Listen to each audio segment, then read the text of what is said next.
Hello there and welcome to Pinoy Adventure Plan. Today, we're going to visit a dive destination that is located in San Luis, Batangas.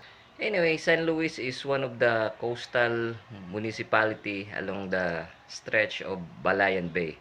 And it so happened there's a dive site there, a wreck at 100 feet na we dive about 6 years ago. Kaya join me as we go back in time para puntahan yung mini wreck. So, samahan nyo ako. Let's check it out. Gear on and let's dive. So, don't forget to click that like and subscribe button. So, join me as we explore the underwater world.